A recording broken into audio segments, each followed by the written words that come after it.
സ്നേഹം നിറഞ്ഞ ഒന്നാം ക്ലാസ്സിലെ കുഞ്ഞു മക്കളെ, നിങ്ങളുടെ തഫ്ഹീമു തിലാവയുടെ എഴുത്ത് പരീക്ഷയ്ക്ക് ഏറ്റവും സൂപ്പറായൊരു പുതിയ പേപ്പർ വെച്ച് നമുക്ക് എഴുതി പഠിച്ചാലോ അല്ലേ?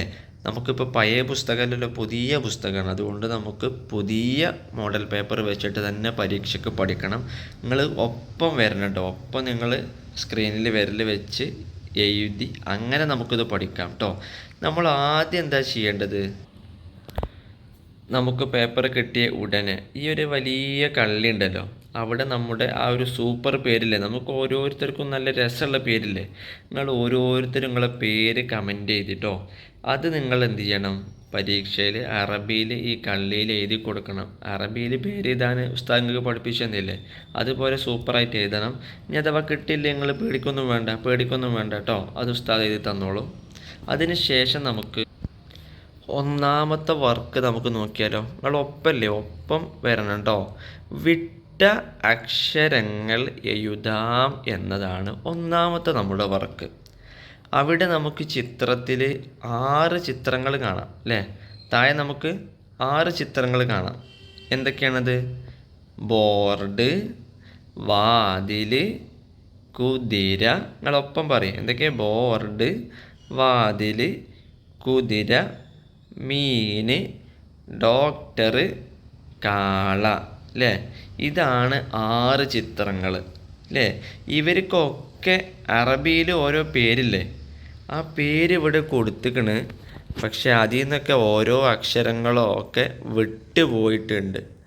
നമ്മളത് അവിടെ സൂപ്പറായി ചേർത്ത് കൊടുത്താലേ നമുക്ക് 12 മാർക്ക് കിട്ടും. നമുക്ക് ആ 12 മാർക്കും വേണ്ടേ? ഓക്കെ, എങ്കിൽ നമുക്ക് സൂപ്പറായിട്ട് കൊടുത്താലോ. നമ്മുടെ ഒന്നാമത്തെ ചിത്രം എന്താണ്? ബോർഡാണ്. ബോർഡിന് എന്താ അറബിയിൽ പറയാം? നിങ്ങൾക്ക് അറിയും അല്ലേ? എന്താണ്? നിങ്ങളൊന്ന് കമൻ്റായിട്ട് പറഞ്ഞോളി. ഞാൻ പറയട്ടെ. സബൂറത്വൻ അല്ലേ? അവിടെ സ എന്നുണ്ട്, റ എന്നുണ്ട്, ത്വൻ എന്നുണ്ട്. എന്താണ് വിട്ടുപോയത്? സബൂറത്വൻ എന്നതിൽ ഭൂ എന്നതാണ് വിട്ടുപോയത്. അപ്പോൾ ബോർഡിന് എന്താണ് പറയുക? സബൂറത്വൻ. ഇനി ആ വിട്ടുപോയത് നമുക്കവിടെ ചേർക്കണം. എന്താണ്? ഭൂ അല്ലേ? ബാഇന് ഷെദ്, അതിൻ്റെ മുകളിൽ ലൊമ്മിനെ നീട്ടാനുള്ള വാവ്. ഇതാണ് നമ്മൾ അവിടെ ഇട്ട് കൊടുക്കാനുള്ളത് അല്ലേ? ഞാൻ പറഞ്ഞതുപോലെ നിങ്ങളൊന്ന് സ്ക്രീനിൽ എഴുതിക്കാളി. സീനിനോട് അല്ലേ, സീനിനോട് ചേർന്ന് ഒരു ബാ ഇടുക. നിങ്ങൾ വിരലുകൊണ്ട് അവിടെ വരച്ചോളി. ആ ബാഇൻ്റെ അടിയിലൊരു പുള്ളി, മുകളിൽ ഒരു ഷെദ്ദിൻ്റെ മുകളിൽ ഒരു ലൊമ്മ് അല്ലേ? ഇനി ആ ലൊമ്മിനെ നീട്ടാൻ വേണ്ടി ഈ ബാഇൻ്റെ അറ്റത്തൊരു വാവ് ശേഷമുള്ള റാ നമുക്ക് തട്ടാൻ പറ്റുമോ? തട്ടാൻ പാടില്ല. വാവ്, റാ, ദാല്, ദാല്, സായ് അല്ലേ? ഈ അക്ഷരങ്ങളൊന്നും ശേഷമുള്ള അക്ഷരത്തെ നമുക്ക് ചേർത്ത് എഴുതൂല അല്ലേ? ഇപ്പം നമ്മൾ എന്താണ് എഴുതിയത്? സബൂറത്ത്. ഈ പറഞ്ഞതുപോലെ തന്നെ നിങ്ങൾ സ്ക്രീനിൽ എഴുതിയില്ലേ? അങ്ങനെ ഓരോന്ന് നമുക്ക് എഴുതി പരിശീലിക്കാം കേട്ടോ. ഇനി രണ്ടാമത്തെ ചിത്രം എന്താ? നല്ല അടിപൊളി ഒരു വാതിൽ, കൊട്ടാരത്തിൻ്റെ വാതിലാണ് തോന്നുന്നുണ്ട് അല്ലേ? നല്ല വലിപ്പമുള്ള വാതിലാണ്. എന്താ വാതിലിന് പറയുക? നിങ്ങൾ പറഞ്ഞോളി. എന്താണ്? ബാബുൻ അല്ലേ? വാതിലിന് എന്താ പറയുക? ബാബുൻ അല്ലേ? അവിടെ ബൊൻ എന്ന് ഉണ്ട്, ബൊൻ എന്ന് ഉണ്ട്. അപ്പോൾ ഇനി നമ്മൾ എന്താ ചേർത്ത് കൊടുക്കാനുള്ളത്? നിങ്ങൾ പറഞ്ഞു എന്താണ്? ബാ അല്ലേ? അതാണ് അവിടെ ചേർത്ത് കൊടുക്കാനുള്ളത്. അപ്പോൾ ബാബൊൻ വാതിൽ. അപ്പോൾ നമ്മളത് എങ്ങനെ എഴുതും? ആദ്യം ഒരു ബാ ഇടുക. ബായിന് താഴെ പുള്ളി ഇടൂലേ? മുകളിലൊരു ഫത്ത്. അപ്പോൾ എന്തായിട്ട് മാറി? ബ. നിങ്ങൾ സ്ക്രീനിൽ വരച്ചോളിട്ടോ, സ്ക്രീനിൽ എഴുതിക്കോളി. ബ എന്നായിട്ട് മാറി. ടി വിയോ ലാപ്പൊക്കെ ഉണ്ടെങ്കിൽ അത്രയും സൗകര്യമാണ്. നമുക്കൊന്നും കൂടി സുഖമായിട്ട് ആ സ്ക്രീനിൽ അങ്ങനെ എഴുതി വെക്കാം. അപ്പോൾ ബ എന്നായി അല്ലേ? ബയിനിപ്പോൾ നമ്മൾ ഫത്തഹല്ല ഇട്ടത്. ഫത്തഹിനെ നീട്ടാൻ അഥവാ ബാ എന്നാക്കാൻ നമ്മളെന്താ കൊടുക്കുക? അലിഫാണ് കൊടുക്കുക അല്ലേ? ആ അലിഫിനെ നമ്മൾ ബായിനോട് ചേർത്ത് ഇട്ട് കൊടുക്കും അല്ലേ? ഇനി ആ അലിഫ് നമുക്ക് ശേഷമുള്ള ബായിന് ചേർത്താൻ പറ്റുമോ? ചേർത്താൻ പറ്റൂല. നമ്മൾ നേരത്തെ റാ, വാവ്, ദാല്, സായി ഈ അക്ഷരങ്ങളൊക്കെ ശേഷമുള്ള അക്ഷരത്തെ നമുക്ക് ചേരൂല എന്നത് പറഞ്ഞ പോലെ തന്നെയാണ് ഫത്തഹിനെ നീട്ടാൻ വരുന്ന അലിഫ് അതിന് ശേഷമുള്ള അക്ഷരത്തെ നമുക്ക് ചേർത്തി കൂട്ടി ഇടാൻ പാടില്ല അല്ലേ. അപ്പോൾ ഇവിടെ ബൊൻ, ഈ അവസാനം രണ്ടാമത്തെ അക്ഷരമായിട്ടുള്ള ബൊൻ എന്നതിലേക്ക് ബാഇൻ്റെ അലിഫിനെ ചേർത്താൻ പാടില്ല. രണ്ടും വിട്ട് വിട്ട് തന്നെ എഴുതണം കേട്ടോ. മൂന്നാമത്തെ ചിത്രം എന്താണ്? നിങ്ങൾ പറഞ്ഞോളി. നല്ലൊരു സൂപ്പർ കുതിരയാണല്ലേ. നിങ്ങൾ കുതിരപ്പുറത്ത് പോയിക്കണോ? നിങ്ങൾ ഊട്ടിക്ക് പോയപ്പോഴോ എങ്ങോട്ടെങ്കിലും പോയപ്പോൾ കുതിരപ്പുറത്ത് കയറിയാണ്ട് പോയിക്കണോ? രസമുണ്ടോ? പോയവരൊക്കെ ഒന്ന് കമൻറ്റ് ചെയ്തോട്ടോ. നമ്മളിവിടെ കുതിരൻ്റെ അറബിയിൽ കുതിരയ്ക്കൊരു പേരുണ്ട്. ആ പേരിൻ്റെ 3 അക്ഷരമാണ്. 2 അക്ഷരം ഇവിടെ ഉണ്ട്. ഒരക്ഷരം നമുക്ക് കൂട്ടി കൊടുക്കണം. നമുക്കത് കൂട്ടി കൊടുത്താലോ? പറഞ്ഞാലോ? ഖൈലുൻ. എന്താണ്? ഖൈലുൻ. അവിടെ എന്താ ഇനി കൊടുക്കാനുള്ളത്? ഒന്നാമത്തെ അക്ഷരം ഏതാണ്? ഖാ. ഏതാണ്? ഖാ. ഖാഇന് ഫത്ഹ്. നമ്മുടെ ഹാഇൻ്റെ മുകളിൽ ഒരു പുള്ളിയിട്ടാലല്ലേ ഖാ ആകുന്നത്. താഴെ പോയി പുള്ളിയിടരുത് കേട്ടോ. താഴെ പുള്ളിയിട്ടാൽ അത് ജീമാവും. അപ്പോൾ ജയിലുൻ ആവും കേട്ടോ. മുകളിൽ പുള്ളി ഇടണം. ഹാഇൻ്റെ മുകളിൽ പുള്ളി, ഒരു ഫത്ഹ്, അത് നമുക്ക് ചേർത്തിടുക. അപ്പോൾ എന്തായിട്ട് മാറും? സൂപ്പറായിട്ട് ഖൈലുൻ എന്നാവും. നമുക്കതിനെ അങ്ങനെ തന്നെ വായിക്കാം. ഇനി അടുത്ത ചിത്രം എന്താണ്? 4ാമത്തെ ചിത്രം. നല്ലൊരു മീനാണ് അല്ലേ. നിങ്ങൾ ഇങ്ങനത്തെ മീനിനെ കണ്ടുകണോ? കണ്ടിട്ടൊരു പിരാനൻ്റെ ലുക്ക് ഉണ്ട്. ഏതായാലും നമ്മൾ മീനിൻ്റെ അറബി പേരാണ് കൊടുക്കാൻ നിൽക്കുന്നത്. അതിൽ ഒരക്ഷരം നമുക്ക് കൊടുക്കേണ്ടതുള്ളൂ. ബാക്കിയൊക്കെ അവിടെ ഉണ്ട്. നമുക്ക് കൊടുത്താലോ? അവിടെ സ, പിന്നെ കുറേ പുള്ളിക്കുത്ത്, പിന്നെ ക്വൻ എന്നാണുള്ളത്. സക്വൻ എന്നാണ് അവിടെ ഉള്ളത്. നമ്മളവിടെ ഒരക്ഷരം കൊടുക്കണം. കൊടുത്താലോ? സമക്വൻ. എന്താണ്? ഒപ്പം പറഞ്ഞോളൂ കേട്ടോ. സമക്വൻ. സ മ ക്വൻ. ആ സീനിന് ഫത്ഹല്ലേ, അത് നമുക്ക് ചേർത്തിയിട്ട് വേണം മീമിനിടാൻ. നമ്മൾ സമക്വൻ എന്നതിലും അതിൻ്റെ തൊട്ട് മുകളിൽ സബൂറത്തുൻ എന്നതിലും ഇതിലേക്ക് മീമാണെങ്കിലും അതിൻ്റെ മുകളിലുള്ളതിലേക്ക് ബ ആണെങ്കിലും ചേർത്തുമ്പോഴേ സീനിൻ്റെ അവസാന ഭാഗം ഉണ്ടല്ലോ, അത് വിരൻ്റെ അടിയിലേക്ക് ഇറങ്ങൂല കേട്ടോ. പക്ഷേ നമ്മളിവിടെ പേപ്പറിൽ എഴുതായതുകൊണ്ട് അവിടെ പ്രത്യേകിച്ച് നമ്മൾ തിരുത്താനൊന്നും പോകണ്ട. ഏതായാലും നമ്മൾ സീനമ്മക്ക് എന്തിനെ ചേർത്തുന്നു? മീമിനെ ചേർത്തുന്നു. മീമിന് ഫത്ത് ഇട്ട് കൊടുക്കുന്നു. ആ മീമിൻ്റെ തലപ്പ് നമ്മൾ കാഫുമ്മക്ക് ചേർത്തി ഇട്ട് കൊടുക്കുന്നു. ഇത്രയുള്ള പണി. അപ്പോൾ എന്തായിട്ട് മാറും? സമക്വൻ എന്നായിട്ട് മാറും കേട്ടോ. നിങ്ങൾ സ്ക്രീനിൽ അങ്ങനെ തന്നെ എഴുതി വയ്ക്കോളി. ഇനി അടുത്ത ചിത്രം ഒരു ഡോക്ടറാണ്. നിങ്ങൾ ഡോക്ടറെ കണ്ടിട്ടില്ലേ? പ്രത്യേകിച്ച് ചെറിയ കുട്ടികൾ കുറേ കണ്ടേക്കും. പനിയും ജലദോഷമൊക്കെ ആയിട്ട് ഡോക്ടറെ അടുത്തേക്ക് ചികിത്സിക്കാൻ വേണ്ടി പോകില്ലേ? നിങ്ങൾ ഇതുവരെ പോയിൽ ഏറ്റവും ഇഷ്ടപ്പെട്ട ഡോക്ടർ ഏതാണ്?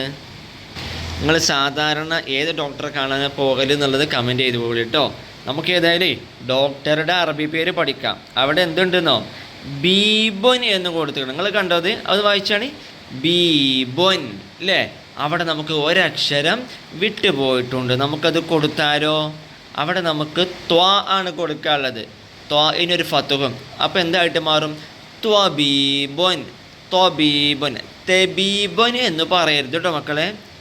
തെബീബൊൻ എന്ന് പറയരുത്. ബാത്താ അല്ല, ത്വാ ആണ് കേട്ടോ. ത്വാ. നമ്മളെ ഒരു ഇരട്ട സഹോദരന്മാരെ മാതിരി നമ്മൾ പഠിച്ചില്ലേ? ലാ ത്വാ എന്നുള്ളത്. ആ ത്വാ ആണ് അവിടെ കൊടുക്കാനുള്ളത്. ത്വാഇന് ഫത്ഹും കേട്ടോ. ആ ത്വാഇൻ്റെ തലപ്പ് ശേഷമുള്ള ബായിലേക്ക് ചേർത്തിടണം. അത് കൂട്ടി എഴുതണം കേട്ടോ. ത്വബീബുൻ ഡോക്ടർ അല്ലേ. ഇനി അടുത്ത ചിത്രത്തിൽ നല്ലൊരു കാളയാണ് അല്ലേ. നിങ്ങൾ കാളപ്പൂട്ട് മത്സരം കണ്ടിക്കണോ? ഞങ്ങളാ ഭാഗത്ത് ഇടയ്ക്കിടയ്ക്ക് ഉണ്ടായാലുണ്ട്. ഞാൻ പോയിട്ടില്ല. കുറേ ആൾക്കാർ പോകലൊക്കെ ഉണ്ട്. നല്ല രസമാണ് തോന്നുന്നുണ്ട്. കാളക്ക് ഒരുപാട് അടി കിട്ടുമെന്ന് എനിക്ക് തോന്നണം, അറിയില്ല. ഏതായാലും കാളൻ്റെ അറബി പേരാണ് നമുക്ക് ഇനി വിളിക്കാനുള്ളത്. അവിടെ ഒരക്ഷരം കൊടുത്താൽ മതി. നമ്മൾ കൊടുത്താലോ? ആ അക്ഷരം ഇല്ലായിട്ട് അത് വായിക്കാൻ രസമല്ല. അവിടെ എന്താ ഉള്ളതെന്നോ? വെറുവൻ എന്നാണ് അവിടെ ഉള്ളത്. നിങ്ങൾ കണ്ടോ? നിങ്ങൾ വായിച്ചോ? വെറുവൻ എന്നാണ് അവിടെ ഉള്ളത്. വെറുവൻ. നമ്മുടെ അറബി വാക്കുകളിൽ സുക്കൂനുകൊണ്ട് ഒരു വാക്കും തുടങ്ങൂല. അതുകൊണ്ട് നമ്മൾ അതിൻ്റെ ആദ്യത്തെ അക്ഷരം കൂടി കൊടുത്താലേ രസം കിട്ടുള്ളൂ. കൊടുത്താലോ? സൗറൻ.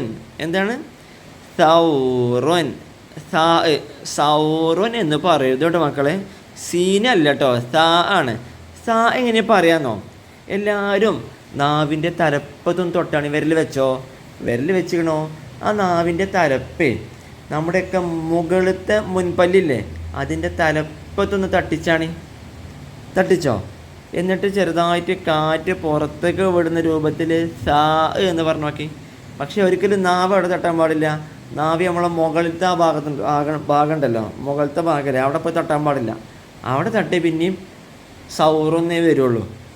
ആ തട്ടാൻ പാടില്ല. നാവിൻ്റെ തലപ്പ് നമ്മുടെ മുന്നത്തെ പല്ലിൻ്റെ തലപ്പത്ത് തട്ടിച്ച, എന്നിട്ട് കാറ്റ് കുറച്ച് പുറത്തേക്ക് വിട്ടിട്ട് വേറെ എവിടെയും തട്ടാതെന്ന് പറഞ്ഞു നോക്കി. സൗറൻ അല്ലേ? എങ്ങനെ സാ നമ്മൾ എഴുതുക? നമ്മൾ ബാ എഴുതാൻ പഠിച്ചില്ലേ, നമ്മൾ താ എഴുതാൻ പഠിച്ചില്ലേ അല്ലേ? ബായിന് അടിയിലാണ് പുള്ളി, താ ആകുമ്പോഴോ മുകളിലാണ് പുള്ളി, 2 എണ്ണം. എന്നാൽ സായിന് ഓട്ടോറിക്ഷൻ്റെ മാതിരിയാണ്, 3 പുള്ളിയുണ്ട്. ഓട്ടോറിക്ഷയ്ക്ക് 3 ടയറില്ലേ? ഓട്ടോറിക്ഷൻ്റെ ടയറിൻ്റെ പോലെ 2 സൈഡിലൊന്നും അതിന് നടുവിലും മുമ്പിലായിട്ടൊന്നും. അപ്പോൾ നമ്മൾ തായിൻ്റെ പുള്ളിയിട്ട പോലെ പുള്ളിയിടുക, അതിൻ്റെ മുകളിൽ ഒരു പുള്ളിയും കൂടി ഇടുക. അപ്പോൾ എന്തായിട്ട് മാറിയത്? സാ. നമ്മൾ പുള്ളിയിടുമ്പോൾ ആദ്യം വലത്ത് ഭാഗത്ത് ഇടണം കേട്ടോ. എന്നിട്ട് അതിൻ്റെ മുകളിൽ ഒരു ഫതഹും കൂടി ഇട്ട് വാവമ്മക്ക് ചേർത്ത് കൊടുത്താൽ എന്തായിട്ട് മാറി? സൗറൻ എന്നായി മാറിയില്ലേ? ഇനി മക്കളെ, രണ്ടാമത്തെ വർക്കേ, ഇവിടെ ഒരു ക്ലാസ് കണ്ടങ്ങൾ, ക്ലാസ് അല്ലേ? ക്ലാസ് കണ്ടിട്ടേ അതിൽ വെള്ളമുള്ള പോലെ തോന്നുന്നുണ്ട്. നല്ല രസമല്ല ക്ലാസ് അല്ലേ? ആ ക്ലാസ്സിൽ എന്നാലും വെള്ളമില്ല, ഒരുപാട് അക്ഷരങ്ങളുണ്ട് അല്ലേ? ആ അക്ഷരങ്ങളൊക്കെ ഇപ്പുറത്തുള്ള വാക്കുകളിൽ നിന്ന് അങ്ങോട്ട് ചാടിപ്പോയതാണ് തോന്നുന്ന പോലെയാണ് അല്ലേ? അപ്പോൾ അവയൊക്കെ നമുക്ക് യോജിച്ച സ്ഥലത്ത് കൊണ്ടുപോയി കൊടുക്കണം. ക്ലാസ്സിൽ നിന്ന് യോജിച്ച അക്ഷരം എടുത്ത് നമുക്ക് എഴുതി കൊടുക്കാനാണ് അല്ലേ? ഒന്നാമത്തെ വാക്കിൻ്റെ അവിടെ എല്ലാവരും ഒന്ന് വിരൽ വെച്ചാണ്. അവിടെ എന്താ ഉള്ളത്? ഹിറത്വൻ എന്നുള്ളത്. ഹിറത്വൻ അല്ലേ? സുക്കൂനോണ്ട് നമ്മൾ വാക്ക് തുടങ്ങൂലല്ലോ. അപ്പോൾ നമുക്ക് അവിടെ യോജിച്ചത് ചേർത്ത് കൊടുത്താലോ? എന്താണ്? നിങ്ങൾ ക്ലാസ്സിൽ നിന്ന് ഏതക്ഷരം എടുക്കും? നമ്മുടെ രണ്ടാമത്തെ വരിയിൽ ഒന്നാമത്തെ അക്ഷരം അല്ലേ? അതല്ല നിങ്ങൾ എടുത്തത്, അതവിടെ വെച്ച് കൊടുത്താലോ? അതവിടെ നിങ്ങൾ നോക്കി സൂപ്പറാക്കി എഴുതുക. അത് ഏതാ അക്ഷരം? സായ് അല്ലേ? ഫത്ത് കിട്ടിയാലോ? സഹിറത്വൻ. എന്താണത്? സഹിറത്വൻ. ഇനി അടുത്തത് എന്താണ്? സുലമ. അവിടെ നമുക്ക് യോജിച്ച് കൊടുക്കണം, അല്ലെങ്കിൽ രസമല്ല. എന്താണ്? നമ്മുടെ ക്ലാസ്സിൽ ഒന്നാമത്തെ വരിയിൽ ഒന്നാമത്തെ ആൾ എന്താണത്? അസ്ലമ. ആ കൊടുത്താൽ എന്താ വായിക്കുക അവിടെ? അസ്ലമ. അങ്ങനെ തന്നെ വായിക്കണം, അങ്ങനെ തന്നെ കൊടുക്കണം കേട്ടോ. ഇനി അടുത്തത് മൂന്നാമത്തെ ആൾക്ക് എന്താ നമ്മൾ കൊടുക്കുക? മൂന്നാമത്തെ ആൾ എന്താണ്? ബിസ്വൻ ആണ്. ബിസ്വൻ. അയാൾക്കുള്ള നിങ്ങൾ കൊടുത്തോ? ഞാൻ പറയട്ടെ.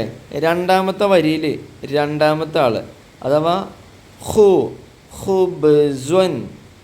ഇവിടെ ഹു എന്നുള്ളത് ഒറ്റയ്ക്ക് വരുന്ന രൂപത്തിലാണ് അല്ലേ? ഇനി അതവിടെ ബായിലേക്ക് ചേരുന്ന രൂപത്തിൽ ചേർത്ത് എഴുതാണ് നമ്മൾ വേണ്ടത് കേട്ടോ. അല്ലാതെ ഒറ്റയ്ക്ക് എഴുതരുത് കേട്ടോ, അപ്പോൾ മാർക്ക് പോകും കേട്ടോ. ചേർത്ത് എഴുതുന്ന രൂപത്തിൽ എഴുതണം. ഹാവും ജീമും ഹാവൊക്കെ ഒരേ രൂപത്തിലാണല്ലോ ചേർത്ത് എഴുതുക നമ്മൾ ഒറ്റ നോട്ടത്തിൽ കാണുമ്പോൾ. അപ്പം അങ്ങനെ തന്നെ എഴുതണം. ഹുബ്സ്വൻ കേട്ടോ, ഹുബ്സ്വൻ. ഇനി നാലാമത്തെ ആൾ അഥവാ രണ്ടാമത്തെ വരിയിൽ ഒന്നാമത്തെ ആൾ, അവിടെ നിങ്ങൾ വിരൽ വെച്ചോ. അവിടെ എന്താ ഉള്ളത്? മാറുൻ എന്നുള്ളത്. മാറുൻ. അവിടേക്ക് നമുക്ക് യോജിച്ച ആളെ കൊടുത്താലോ?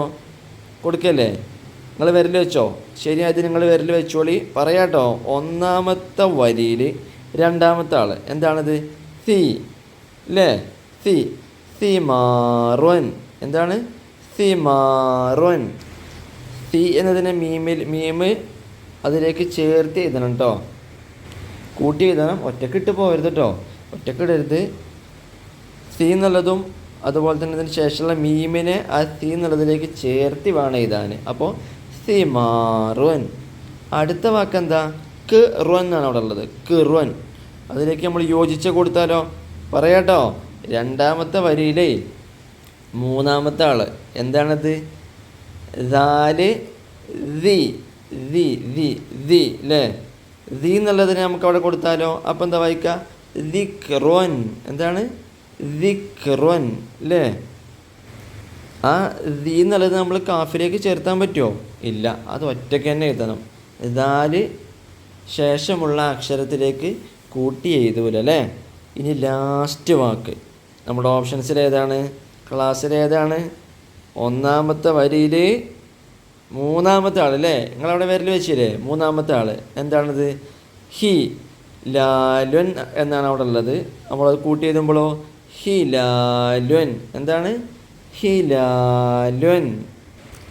ആ ഹായിൻ്റെ ആ തലപ്പേ ലാം നമുക്ക് ഇങ്ങനെ ചേർത്ത് എഴുതണുണ്ടോ? ഒറ്റയ്ക്ക് ഒന്നും എഴുതി പോരുത്, പറഞ്ഞ പോലെ തന്നെ എഴുതണുണ്ടോ? ദാല് മാത്രം വിട്ട് എഴുതുക. അതുപോലെ തന്നെ സായും വിട്ട് എഴുതുക. സായും അതിലേക്ക് ചേർത്ത് എഴുതൂലല്ലേ? അതുപോലെ ആ ഹംസ അസ്ലമ എന്നുള്ളതിൽ ഹംസ സീ നമുക്ക് ചേർത്ത് എഴുതാൻ പാടില്ല അല്ലേ? ഇനി മക്കളെ നമ്മുടെ മൂന്നാമത്തെ വർക്കേ നമുക്ക് ബോർഡിൽ നോക്കി എഴുതാനാണ് അല്ലേ? അവിടെ ഒരു ബ്ലാക്ക് ബോർഡ് ഉണ്ട്. ബ്ലാക്ക് ബോർഡിൻ്റെ ബാക്കിൽ നിന്ന് ആരോ ലൈറ്റ് അടിക്കണ പോലെ ചെറിയൊരു കളറായിട്ട് വന്നിരിക്കണ്. അവിടെ 3 വാക്കുണ്ട് അല്ലേ? നമ്മുടെ ഖുർആനിൽ നിന്നുള്ള ഭാഗമൊക്കെ നമ്മൾ പഠിച്ചില്ലേ പാഠഭാഗത്ത്? അത് നമ്മൾ വായിച്ചും എഴുതിയൊക്കെ പഠിച്ചതാണ്. അപ്പോൾ ആ ഭാഗത്തു നിന്നുള്ളതുണ്ട്. കുറച്ച് ടൈറ്റാണ്, അപ്പോൾ നിങ്ങൾ ശരിക്കും ശ്രദ്ധിക്കണം. 11 മാർക്ക് അതിനുണ്ട് കേട്ടോ. ഒന്നാമത് എന്താ? വലാ യസാലൂന അല്ലേ? നമുക്കത് നോക്കിയാലോ. ഫസ്റ്റ് എന്താ ഉള്ളത്? വാവാണ് അല്ലേ? നിങ്ങൾ സ്ക്രീനുമ്മ കൂടെ നിങ്ങൾ എഴുതിക്കോളി കേട്ടോ. വാവ് ഇടുമ്പോഴേ വിരൻ്റെ നേരെ ഇട്ട് തുടങ്ങുക, എന്നിട്ട് അടിയിലേക്ക് പോകണം. നിങ്ങൾ സാധാരണ കോപ്പി ചെയ്തില്ലേ? അതിൽ 3 കള്ളിയില്ലേ? അതിൽ നടുത്ത കള്ളിയിൽ വേണം വാവിൻ്റെ ആ വട്ടിട്ടുകാണ്ട് വരക്കാൻ. എന്നിട്ട് അടിയത്തെ കള്ളിക്ക് നീട്ടിയിടാണ് വേണ്ടത്. അഥവാ വാവ് വിരൻ്റെ അടിയിക്ക് പോണ അക്ഷരമാണ്. അത് അങ്ങനെ തന്നെ സൂപ്പറാക്കി എഴുതിയാൽ ഫുൾ മാർക്ക് കിട്ടുള്ളൂ കേട്ടോ.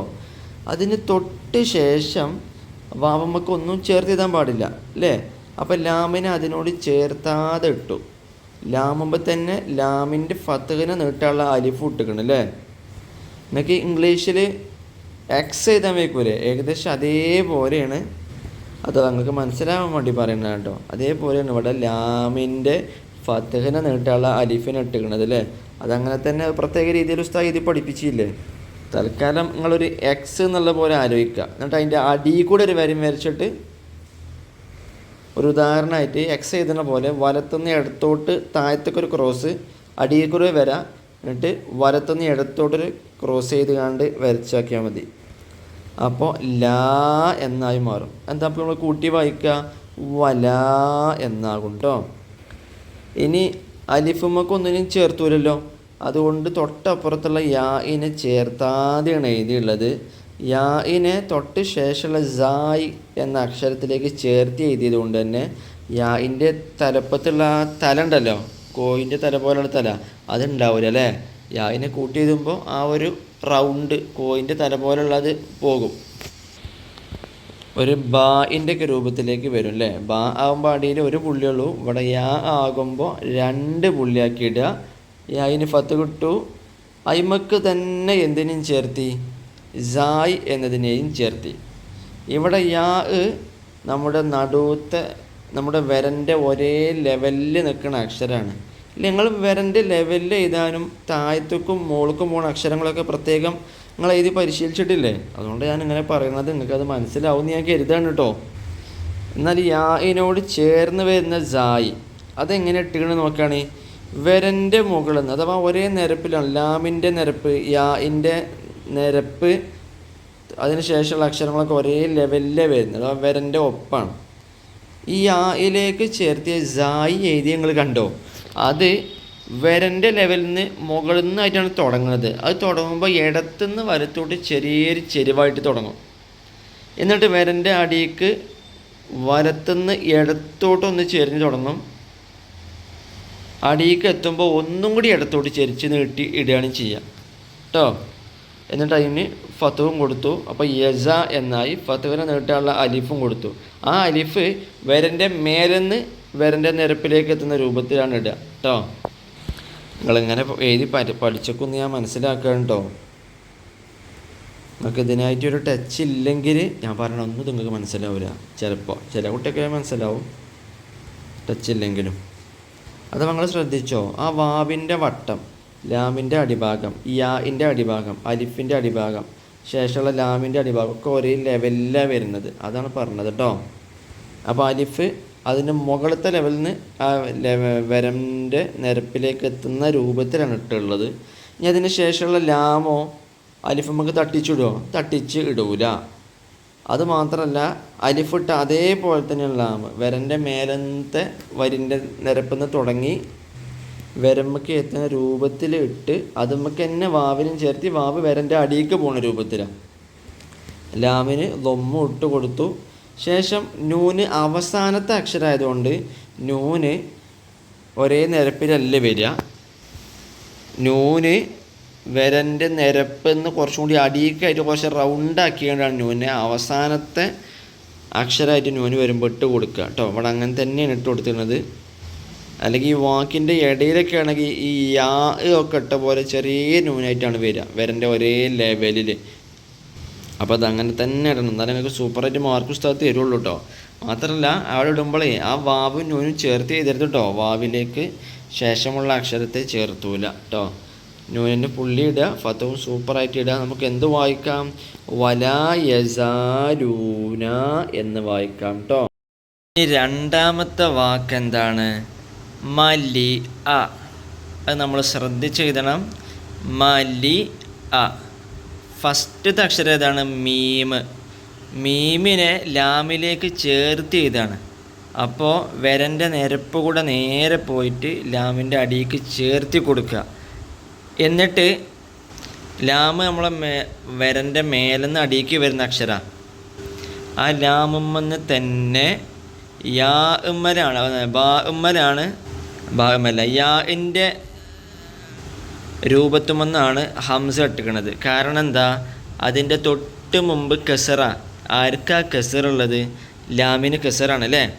ലാമിന് കസറ ആയതുകൊണ്ട് തന്നെ ശേഷം വന്ന ഹംസ യാഇൻ്റെ മുകളിലാണ് രൂപത്തിലാണ് വന്നത്. കസറിനെ നീട്ടാനുള്ളത് യാ അല്ലേ. അപ്പോൾ അതിനോട് യോജിച്ചത് ഇതായതുകൊണ്ട് ഈ രൂപത്തിലാണ് ഹംസ അവിടെ വന്നത് അല്ലേ. അങ്ങനെ ആ യാഇൻ്റെ രൂപത്തിൻ്റെ മുകളിൽ ഹംസൻ്റെ ചിഹ്നിട്ട് കൊടുക്കുക, ഫത്തഹ് ഇടുക. എന്ത് വായിക്കാം നമുക്ക്? മലി അ. നിങ്ങൾ സ്ക്രീനിൽ ഇതിൻ്റെ മുകളിൽ കൂടെ ഒന്ന് എഴുതി പോകുന്നതാണ് മീമ്. മീമിങ്ങനെ ചേർന്നിട്ട് ലാമമ്മക്ക് പോട്ടെ. ലാമമെന്ന് ഇങ്ങനെ വരുന്ന വൈക്കനെ യാഇൻ്റെ ആ രൂപം ഇട്ട് കൊടുക്കുക. എന്നിട്ട് നമ്മൾ മീമിൻ്റെ ഫത്തഹ്, ശേഷം ലാമിൻ്റെ കസർ, പിന്നെ ഹംസ, പിന്നെ അതിൻ്റെ മുകളിൽ ഫത്തഹ്. മലി അ അല്ലേ. ഇനി അടുത്ത വാക്ക് എന്താണ്? ഊതീത്തും. ഊതീത്തും അല്ലേ. ഹംസക്ക് ലൊമ്മാണ്, ലൊമ്മന് നീട്ടാനുള്ള വാവും ഉണ്ട് അല്ലേ. നമ്മൾ പറഞ്ഞ പോലെ ഹംസ വരൻ്റെ മേലേക്ക് വരുന്ന അക്ഷരം അഥവാ ഒരേ നിരപ്പാണ്. താ യാ താ ഒക്കെ ഒരേ നിരപ്പിലാണ് വന്നത് അല്ലേ. അതിൻ്റെ മേലെന്ന് അടിയേക്ക് വരുന്ന അക്ഷരമാണ് ഇവിടെ ഹംസ അല്ലേ. അതിൻ്റെ ലൊമ്മിന് നീട്ടാൻ വന്ന വാവോ ആ വാവിൻ്റെ വട്ടം ഒരേ നിരപ്പിലാണ്. ശേഷം അടിക്ക് ഇറങ്ങിങ്ങാണ്ട് അടിക്ക് ഇടത്തോട്ടായിട്ട് ഇറങ്ങിയിട്ട് അതേപോലെ നമ്മൾ റാ ഇട്ടതേപോലെ വരൻ്റെ നിരപ്പിൻ്റെ അവിടുന്ന് ഇടത്തോട്ട് ഇങ്ങനെ ചെരിച്ചിറക്കിയിടുക. അടിക്ക് എത്തിയിട്ട് ഒന്നും കൂടി ഇടത്തോട്ട് ചെരിച്ച് നീട്ടി കൊടുക്കുക. അങ്ങനെയാണ് വാവ് ഇടുക. വാവിനോട് നമ്മൾ വേറെ അക്ഷരമൊന്നും ചേർത്താതെ താ യാ താ മൂന്നും ചേർത്ത് ഇട്ട് കൊടുക്കുക. അത് നമുക്ക് മീമിനെ ചേർത്തിട്ട് മീമ് അടിയിക്ക് വലിച്ചിടണം കേട്ടോ. മീമ് നമ്മൾ കൂട്ടി എഴുതുന്ന പോലെ നേരെ വരിക്കരുത്, വരൻ്റെ നേരെ ആയിട്ട് വരിക്കരുത്. നിങ്ങൾ കോപ്പി ചെയ്തിട്ടുണ്ടല്ലോ അല്ലേ, എന്നാലും ഞാൻ പറഞ്ഞ ഈ രൂപം നിങ്ങൾക്ക് മനസ്സിലാവുള്ളൂ കേട്ടോ. എന്നിട്ട് വരൻ്റെ അടിയിക്ക് വരിക്കുക. എന്നിട്ട് ലൊമ്മിടുക, ലൊമ്മിടുക. ലൊമ്മിട്ട് കഴിഞ്ഞിട്ട് തായിൻ്റെ പുള്ളി ഇടുക, തായിന് കസറിടുക, കസറിനെ നീട്ടാനുള്ള യാൻ്റെ പുള്ളിയിട്ട് കൊടുക്കുക തായെ. എന്നിട്ട് തായിൻ്റെ പുള്ളിയിട്ട് കൊടുക്കുക, ലൊമ്മിട്ട് കൊടുക്കുക, മീമിൻ്റെ സുക്കൂനിട്ട് കൊടുക്കുക. നമുക്ക് എന്ത് വായിക്കാം?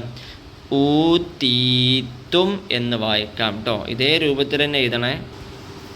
ഇനി നമുക്ക് അടുത്ത വർക്ക് അക്ഷരങ്ങൾ ചേർത്ത് എഴുതാം എന്നതാണ് അല്ലേ. അവിടെ പച്ച കളറിലുള്ള വാക്കുണ്ട്, ചുവപ്പുണ്ട്, പിന്നെ വയലറ്റും ഉണ്ട് അല്ലേ. നമുക്കത് കൂട്ടി വായിച്ചാലോ? ഒന്നാമത്തെ നോക്കാം അല്ലേ. അവിടെ 6 കള്ളിയിലായിട്ടാണ് ഒന്നാമത്തെ വാക്ക് പച്ച കള്ളിയിലുള്ളത്. നമുക്ക് ഓരോന്നും വിരൽ വെച്ച് ഓരോ അക്ഷരം ആദ്യം വായിക്കാം, എന്നിട്ട് നമുക്കത് ചേർത്ത് വായിക്കാം, എന്നിട്ട് അത് എഴുതുന്ന രൂപം നമുക്ക് പറയാം അല്ലേ. അ റ് കു റ് കു മ്, ഇതാണ് ഈ എഴുത്തിലുള്ളത്. നമ്മളത് എങ്ങനെ കൂട്ടി വായിക്കും? അത് കുറുക്കും, അത് കുറുക്കും അല്ലേ. ഹംസ ആദ്യം ഇടുക, ഹംസമ്മക്ക് പിന്നെ ദാലിനെ ചേർത്താതെ ഇടുക, ദാലിമ്മക്ക് കാഫിനെ ചേർത്താതെ ഇടുക. എന്നിട്ട് റായിനെ കാഫുമ്മക്ക് ചേർത്തിടുക, റാമ്മക്ക് പിന്നെ അടുത്ത കാഫിനെ ചേർത്തരുത്. പിന്നെ ആ കാഫുമ്മക്ക് അവസാനം വന്ന മീമ് ചേർത്ത് അടിക്ക് വലിച്ചിട്ട് കൊടുക്കുക കേട്ടോ. അങ്ങനെ തന്നെ വേണം നിങ്ങൾ എഴുതാൻ കേട്ടോ. ഇനി അടുത്ത വാക്ക് എന്താ? ചുവപ്പ് കള്ളിയിലുള്ളത് ഈ കെസറിനെ നീട്ടാള് യാ, ഈ മ, ഫത്തേനെ നീട്ടാള അലിഫ്, തെൻവീലമുള്ള നൂന് ന്വൻ. എന്താ നമ്മൾ കൂട്ടി വായിക്കുക? ഈമാനുൻ, ഈമാനുൻ. നമുക്ക് എങ്ങനെ അത് കൂട്ടി എഴുതാം? കെസറുള്ള ഹംസ അല്ലേ, അതിനെ നീട്ടാൻ വന്ന യാ, അത് നമുക്ക് നമ്മൾ യാവിനെ ചേർത്തൂല അല്ലേ. അപ്പോൾ ഈ എന്നായി. ഈ യാ നമുക്ക് മീമിനെ ചേർത്തു, മീമിൻ്റെ ഫത്തേനെ നീട്ടാനുള്ള അലിഫിനെയും അയിമക്ക് തന്നെ ചേർത്തിടുക. അപ്പോൾ ഈമാ എന്നായി. ഇനി അലിഫുമ്മക്ക് നൂനിനെ ചേർത്തൂല, നൂന് ഒറ്റക്കായിട്ടിടുക. മാത്രമല്ല നൂന് ഇവിടെ അവസാനത്തെ അക്ഷരമായതുകൊണ്ട് ഒരേ നിരപ്പിൽ എഴുതരുത്, അടിക്ക് കുറച്ച് ഇറക്കിയിടണം കേട്ടോ. അപ്പോൾ ഈമാനുൻ അല്ലേ. ഇനി അടുത്ത വാക്ക് എന്താ? ഷൂഫാനുൻ. ഇതാണ് വാക്ക്. എന്താണ് കൂട്ടി വായിക്കുക? ഷൂഫാനുൻ, ഷു ഷൂ ഫ ഫാനുൻ, ഷൂഫാനുൻ. എങ്ങനെ നമ്മൾ കൂട്ടി എഴുതാം? ഷു ലൊമ്മിനെ നീട്ടാനുള്ള വാവിനെ ഷീനുമക്ക് കൂട്ടിയിടുക. കൂട്ടി ഇടുമ്പോൾ ഷീനിൻ്റെ അവസാന ഭാഗം വിരൻ്റെ അടിയിലേക്ക് ഇറങ്ങിക്കാണ്ടാണ് ഉള്ളത് അല്ലേ. അത് ഇറങ്ങാൻ പാടില്ല. കൂട്ടി എഴുതുമ്പോൾ ഒരേ ലെവലിൽ വേണം വരാൻ കേട്ടോ. എന്നിട്ട് ഈ ഷീനിൻ്റെ ലൊമ്മനെ നീട്ടാൻ വന്ന വാവ് ശേഷം വന്ന ഫയിലേക്ക് ചേർത്താതെ നമ്മൾ എഴുതും. അപ്പോൾ എന്തായി? ഷൂഫ. ഇനി ഫതറിന് നീട്ടുള്ള അലിഫ് ഫ നമുക്ക് ചേർത്തിടുക, അപ്പോൾ ഷൂഫ എന്നായി. ഇനി നമ്മൾ ഹലിഫുമക്ക് നൂനിനെ ചേർത്തൂല, അത് അപ്പുറത്ത് ഒറ്റയ്ക്ക് എഴുതുക. കുറച്ച് റൗണ്ടാക്കി വിരൻ്റെ അടിയിലേക്ക് ഇറങ്ങണ രൂപത്തിൽ വേണം, കുറച്ച് വലുതാക്കി ഇടാൻ. അപ്പോൾ ഷൂഫാനുൻ എന്നായിട്ട് മാറും കേട്ടോ. എന്നിട്ട് അതിനൊക്കെ ശേഷമാണ് നമ്മൾ പുള്ളിയും ഫത്തുവും ഹറക്കത്തൊക്കെ ഇടേണ്ടത്. ആദ്യം നമ്മൾ ഷീനിൻ്റെ പുള്ളി, ആദ്യം വലത്ത് ഭാഗത്ത് പുള്ളി, പിന്നെ മുകളിലെ പുള്ളി, പിന്നെ ഇടത്ത് ഭാഗത്ത് അടിയിലുള്ള പുള്ളി ഇടുക, പിന്നെ ലൊമ്മിടുക. പിന്നെ ഫായിൻ്റെ പുള്ളി, ഫായിൻ്റെ ഫത്ത്, പിന്നെ നൂനിൻ്റെ പുള്ളി, നൂനിൻ്റെ തെൻവീൽ ലൊമ്മ. ഈ ക്രമത്തിൽ വേണം ഷൂഫാനുൻ എന്ന് എഴുതാൻ. ആദ്യം അതിൻ്റെ രൂപങ്ങൾ എഴുതിയിട്ട് വേണം മക്കളെ നമ്മൾ പുള്ളിയൊക്കെ ഇടാൻ കേട്ടോ, എന്നാലേ ആ വൃത്തിക്ക് കിട്ടുള്ളൂ കേട്ടോ. അപ്പോൾ നമ്മുടെ എഴുത്ത് മോഡൽ പേപ്പർ നമ്മൾ വിശദീകരിച്ചു. ബാക്കിയുള്ള ഭാഗം കൂടി നിങ്ങൾ നോക്കിയിട്ട് ഈസിയായി പരീക്ഷ എഴുതണം. നിങ്ങൾക്ക് ഏതെങ്കിലും ഭാഗത്ത് സംശയമുള്ളതുണ്ടെങ്കിൽ നിങ്ങൾ കമൻറ്റാക്കി എഴുതണം. സൂപ്പറായിട്ട് പരീക്ഷ എഴുതി ഫുൾ മാർക്ക് വാങ്ങണം. അല്ലാഹു പരലോകത്ത് പ്രതിഫലം കിട്ടുന്ന അവരാക്കി തീർക്കട്ടെ. അസ്സലാമു അലൈക്കും.